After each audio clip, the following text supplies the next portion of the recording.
ভাই আজকে না তোর ভাবির ডেলিভারি। তাহলে তুই এনে কি করস?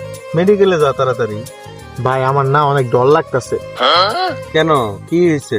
ভাই তোর ভাবির প্রেগনেন্টের সময় আমি একটা কবিরাজ দেখাইছিলাম, তো কবিরাজ আমারা বলছিল কি যে বাচ্চা জন্ম হওয়ার সাথে সাথে এই বাচ্চার বাবা মরে যাবে গা। ভাই মেডিকেল থেকে কল আছে।